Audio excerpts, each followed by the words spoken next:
रितेश बाजपेयी, आप देख रहे हैं MNS 10 की दस्तक। जैसे कि आप जानते हैं 10 की दस्तक इस कार्यक्रम में हम आपको जुर्म और जुर्म से होने वाली वारदातों से रूबरू कराते हैं। तो आइए देखते हैं जुर्म की दुनिया का एक ऐसा ही काला सच, 10 की दस्तक।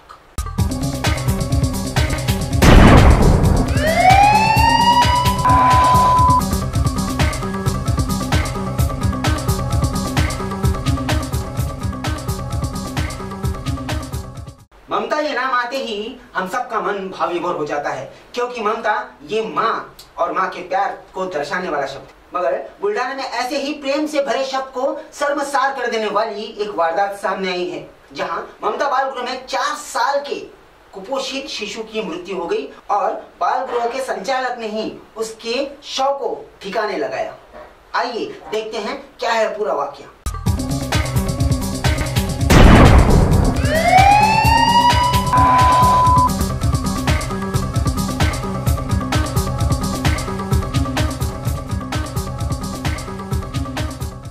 अनाथ बेसहारा बच्चों की देखरेख और उनका सही संगोपन हो, इस हेतु से शासन द्वारा अनेक संस्थाएं चलाई जाती हैं। ठीक उसी तरह की संस्था थी ममता बाल गृह, जहां बच्चों के आरोग्य पर ध्यान न देने के कारण 3 बालक कुपोषित होते भी नजर आए और उनमें से एक बालक की मृत्यु हो गई। इस बात को छुपाने और अपनी लापरवाही पर पर्दा डालने के हेतु से महिला बाल विकास अधिकारी और पुलिस को भी किसी प्रकार की जानकारी न देते हुए मृत बालक के शरीर को समिति के अध्यक्ष ने ठिकाने लगा दिया। और जब ये मामला सामने आया तो ममता बाल गृह के अध्यक्ष के खिलाफ पुलिस ने कार्रवाई की और उसे अपनी हिरासत में ले लिया। दिनांक 9/7/2018 रोजी बाल कल्याण समितीच्या आदेशाने ममता शिशुगृहातील नामे आकाश मुलगा यांना उपचारासाठी भरती करण्यात आले होते। त्या मुलांना संस्थेच्या मतानुसार हार्टचा प्रॉब्लेम असल्यामुळे त्यांना त्या ठिकाणी भरती करण्यात आले होते। बाल कल्याण समितीने आदेश दिल्यानंतर संस्थेने तत्परतेने तो मुलगा त्या ठिकाणी जिल्हा सिव्हिल सामान्य रुग्णालय बुलढाणा या ठिकाणी पुढील उपचारासाठी दाखल केलेला होता। दरम्यानच्या काळात 26/7/2018 रोजी तो मुलगा दगावल्याचे ममता शिशुगृहाच्या पत्राने कळाले। जिल्हा सामान्य रुग्णालयाच्या मतानुसार 25 तारखेला त्यांना रेफर करणे आवश्यक असताना ममता शिशुगृहाच्या अधीक्षकांनी त्यांना रेफर न केल्यामुळे त्याच्यावर हलगर्जीपणाचा ठपका ठेवून माननीय बाल कल्याण समितीने जिल्हा महिला बाल विकास अधिकारी बुलढाणा यांना असे आदेशित केले होते की सदर संस्थेवर हलगर्जीपणाचा आरोप ठेवून कलम 304A 201 व 34 अन्वये गुन्हा दाखल करावा। त्या अनुषंगाने माननीय बाल कल्याण समितीच्या आदेशाने जिल्हा महिला बाल विकास अधिकारी यांनी दिनांक 28/7/2018 रोजी शहर पोलीस स्टेशन या ठिकाणी गुन्हा दाखल केलेला आहे। त्यानंतर सुद्धा आम्ही संस्थेला भेट दिली असता त्यातनं त्यांच्या त्रुटी वगैरे ज्या त्यांनी सांगितलं होतं त्यांनी फुलफिल केलेल्या आपल्याला आढळून आल्या।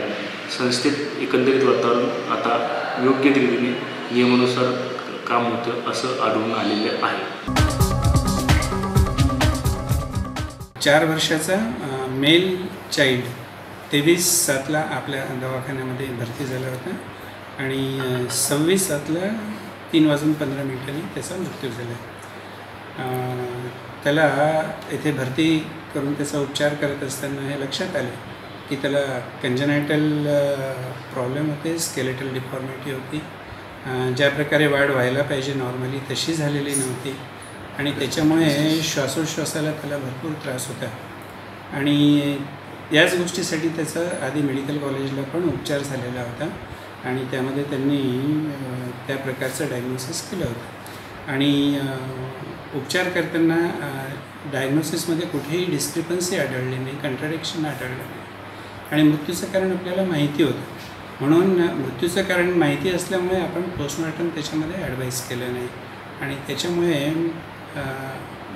पोस्टमॉर्टम आपण फक्त मृत्यूचं कारण माहिती नसलं तर ते जाणून घेण्याकरता करतो। त्याच्यामध्ये मृत्यूचं कारण स्वयंस्पष्ट होतं, त्याच्यामुळे आपण पोस्टमॉर्टम ॲडवाईस केलं नाही त्याच्यामध्ये, म्हणून त्याचं पोस्टमॉर्टम झालं नाही। एकूण किती कुपोषित बालक आहे आपल्याकडे? त्या दिवशी त्या संस्थेमधून 3 बालक आले होते. 2 चांगले होऊन त्यांना डिस्चार्ज केले. हर साल करोड़ों रुपए कुपोषित बालकों के लिए आते हैं और लाखों रुपए बाल गृह में अनाथ बच्चों के संगोपन के लिए सरकार प्रदान करती है, मगर कुछ चोर लुटेरों की संस्थाओं के चलते ऐसी घृणास्पद घटनाएं भी सामने आती हैं. आखिर क्या हुआ था बालक को, क्यों हुई बालक की मृत्यु, आखिर कौन है इसकी मृत्यु का जिम्मेदार? इन सारे विषयों पर आंतरिक जांच होना बहुत जरूरी है. और क्या मिलेगी ऐसे संस्थाओं के चोर लुटेरे संचालकों को सजा, ये देखना अहम बात है. हम अपने कार्यक्रम से आपको अपराधी और आपराधिक गतिविधियों से दूर रहने का सबक देते हैं. तो सतर्क रहिए, सजग रहिए और देखते रहिए MNS 10 की दस्तक.